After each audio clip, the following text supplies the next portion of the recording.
So, right, so the next thing is that having greens all year round, how do you ensure that you've got a lovely supply of green vegetables, whatever they are, all year round? Now, at the moment in the polytunnel, what we're eating is spinach and chard. We're also eating some claytona, which is winter purslane. We would have sowed them in August or September into trays, and then we would have transplanted them into our polytunnels. Now, if you don't have a polytunnel, it will be somewhere protected away from the wind and protected against any winter frost damage.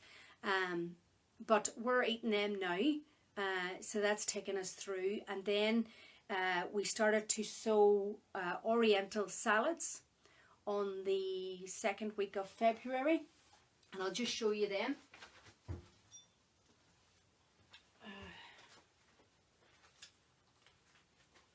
Okay, so this is a tray of oriental salads, and if you can see the size of them, so they're coming up. Now, they will be ready to be munching away on in the next week or two. I'm going to, these will still stay in my polytunnel. I'll move these and put these into my polytunnel for the first, I'll put these into the polytunnel and then we'll be able to start eating them in about 2 or 3 weeks. And then what I do is the minute I plant this, so I'll do this week. So let me just check the date. 27th of February. So that's not that long ago, and they're already up at that size. And then they'll go into the polytunnel, and then they'll be ready in 3 more weeks. So what's that? What day is today? So that's around the 15th of April, if I'm right.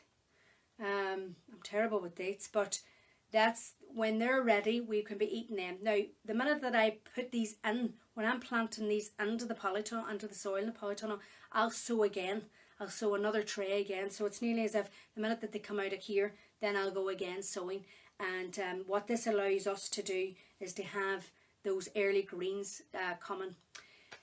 Oriental greens, however, anything that's like the Mizuna, Pak Choi, Tatsoi, all these kind of oriental names, they don't like the heat. So if I try to grow them in the summertime, they will bolt. They'll probably, like, even there's been times that we tried to grow some of the red frills or mustard as well, and they just basically come up, they're in seed. They don't like the heat and they don't like the shocks of our temperature either here in Donegal. So when we go from cold to warm, they really struggle. So I don't sow these. I would only do these now. The next sowing that I do after that, then I don't sow any oriental greens again until August. So in the summertime then, so when I'm planting the next set out, what I'll sow instead is summer lettuce. And you can get lots of different summer lettuce mixes, or you can go for things like salad bowl, red salad bowl and things like that. And there's so many different varieties of lettuce as well that you can try. But I would advise you not to grow the orientals in the summertime because of the bolting. But also there's a pest that you've got called the flea beetle, and that's when it leaves all the little holes onto your leaves, and it's an absolute nightmare because if you're trying to maybe promote the greens to people and you hand them a plate of little holes in them, it's not the nicest. Apparently though, I don't know if this is right though, is that leaves that have been nibbled are of more benefit to us than leaves that haven't been nibbled, because when they get attacked, they put in healing properties or something like that. I don't know if it's true. It's only what I've read.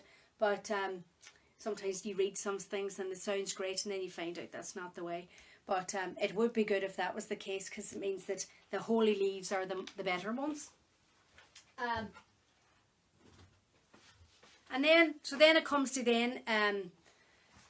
in August, come around to the after the summer then. So then lettuces don't like to be to grow in the winter, although you do get some types of lettuce. We were trying a few this year from Irish Seed Savers, and they were beautiful.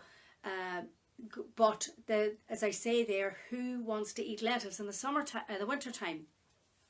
So we switch again then to in August, and we start growing the Orientals again, plus spinach and chard, and that takes us through the winter. The reason I love the Orientals as well is that not only can you eat them as a salad, but if you let them go a wee bit longer, you can pop them into soups and stir fries and chop them up.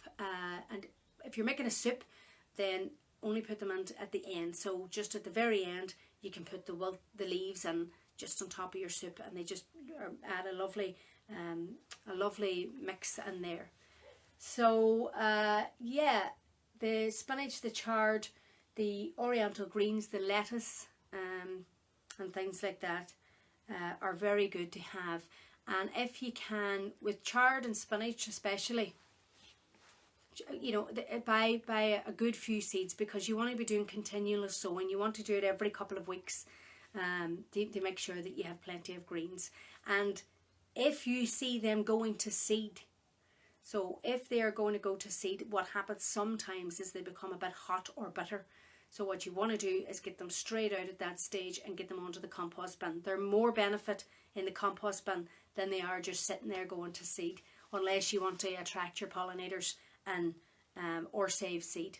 Now, I tried saving seed this year from summer lettuce, and I found it really difficult to do in Donegal. It must be the humidity, so it's quite difficult to do it. But your Orientals should do it no problem, and they're quite easy to seed. The Orientals are a member of the cabbage family, so they go to seed beautiful yellow flowers, and yellow or white, is it?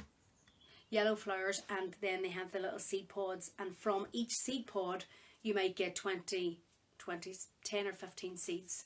So from one plant, if you want to save the seed from one plant, you'll get so many seeds. So